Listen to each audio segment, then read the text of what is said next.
தசகம் 52 வத்சாபஹரணம் பிரம்மாவின் கர்வசமனம். அந்யாவதாரநிகரேஷ்வநிரீக்ஷிதம் தே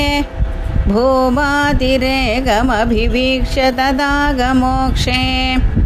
ब्रह्मा परीक्षितुमनसा परोक्षभावं निन्येध वत्सगगणान् प्रवितत्य मायां वत्सानवीक्ष्य विवशे पशुपोत्करे तान् आनेतु कामैव धातृमतानुवर्ती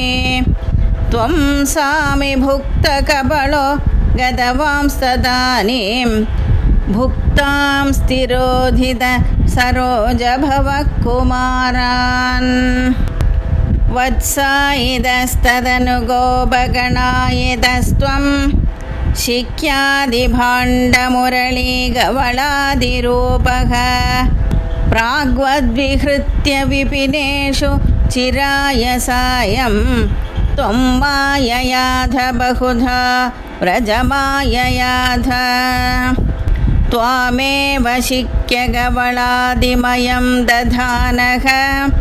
भूयस्त्वमेव पशुवत्सगबालरूपः गोरूपिणीभिरपि गोपवधूमयीभिः आसादितोऽसि जननीभिरतिप्रहर्षात् जीवं हि कञ्चिदभिमानवशात् स्वकीयं मत्वा तनूज इति रागभरं वहन्त्यः आत्मानमेव तु भवन्तमवाप्य सूनुं प्रीतिं ययुर्न कियतीं वनिताश्च गावः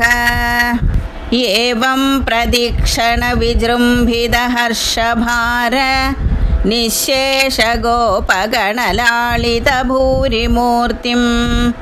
त्वाम् अग्रजोऽपि बुबुधे किल वत्सरान्ते ब्रह्मात्मनोरपि महान् युवयोर्विशेषः वर्षावधौ नवपुरातन वत्सपालान् दृष्ट्वा विवेकमसृणे द्रुहिणे विमूढे प्रादीदृश प्रतिनवान् मकुडां गदादि भूषांश्चतुर्भुजयुज सजलाम्बुदाभान् प्रत्येकमेव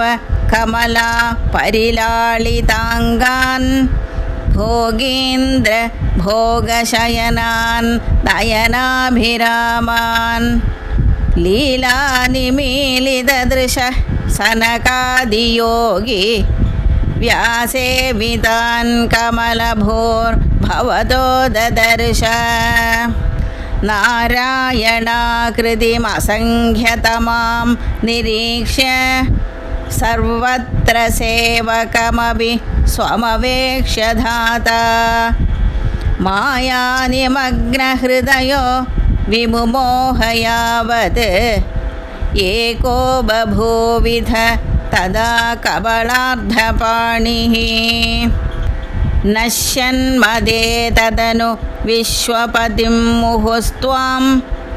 नत्वा च नूतवदि धातरिधामयाते पोतैः समं प्रमुदितैः प्रविशन्निकेतं वातालयाधिप विभो परिपाहि रोगात्।